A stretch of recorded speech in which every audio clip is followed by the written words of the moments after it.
Olá, meu nome é Lívia Bandeira, sou discente do programa de pós-graduação em administração da UFESA e estou aqui para falar um pouco do trabalho intitulado Discriminação Salarial por Gênero e Raça, um estudo entre os administradores do Brasil, escrito por mim, minha colega Camila Karen Pedrosa, os professores Alexandre Prado e a professora Liana Nobre, da Universidade Federal Rural de Semiárido. Desde a década de 60, autores como Frederick McGuire já argumentavam que as organizações elas têm obrigações para além de suas responsabilidades econômicas e legais. E durante a pandemia do Covid-19, a sigla ESG, Ambiental, Social e Governança, ela ganhou destaque em um contexto de crise que expôs as vulnerabilidades econômicas e sociais e também as preocupações ambientais. Isso despertou uma reflexão sobre como as empresas elas podem atuar para mitigar os desequilíbrios nesses sistemas, né, econômico, social e ambiental. Na perspectiva social, nesse aspecto social, esse conceito ele está diretamente ligado com os direitos humanos e a busca da equidade, né? O Fórum Mundial de Economia, desde 2006, ele publica o Global Gender Gap Index, que é uma classificação que ela avalia as disparidades de gênero entre os países, onde as primeiras colocações são dos países que apresentam uma maior igualdade de gênero, e o Brasil, desde 2014, ela vem caindo de posição, né? Mostrando que estamos cada vez mais longe de uma igualdade de gênero. Tem como objetivo verificar a existência da discriminação salarial no mercado de trabalho dos administradores no Brasil, através da metodologia de Oshaka-Blinder.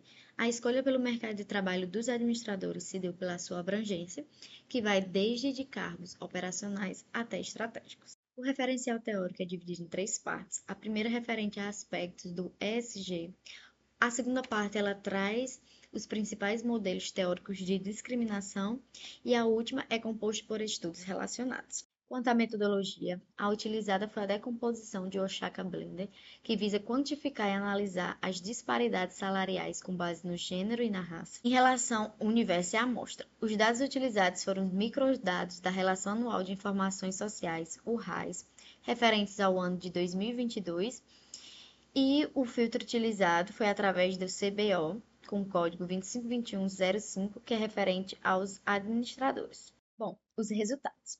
A tabela 1 ela é referente à estatística descritiva. O RAIS ele só disponibiliza duas classificações em relação à raça, que é branco e não brancos, e a questão de gênero, homem ou mulher. Em geral, né, a média é de 39 anos para esses administradores, 96% deles possuem ensino superior e 74% eles atuam no setor de serviços.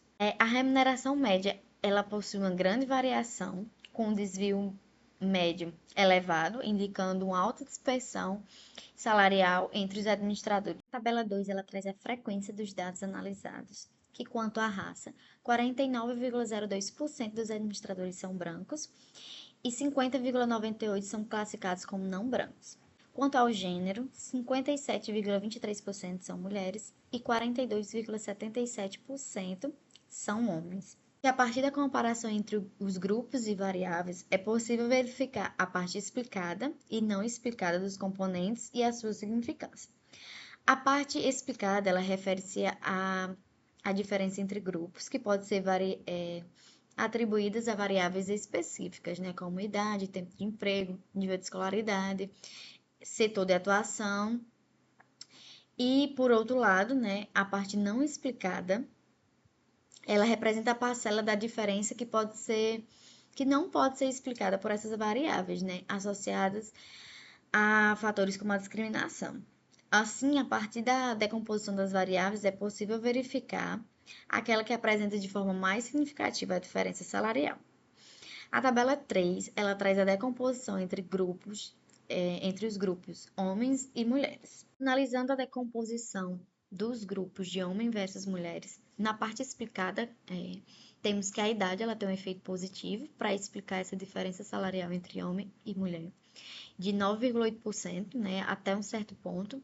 Depois, um efeito negativo. O ensino superior ele contribui com aumento de 0,3% Para explicar essa diferença salarial, o tempo de emprego tem um efeito positivo, mas diminui com o tempo. E aquele que não pode ser explicado, né, a parte não explicada, vem dizer que a idade tem um impacto significativo de 36,4%. Os setores de trabalho têm efeitos variáveis e o tempo de emprego tem um efeito negativo.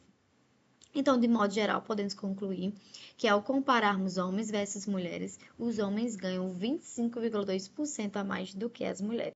O segundo grupo analisado através da decomposição de Oshaka-Blinder são de homens brancos versus mulheres brancas, né?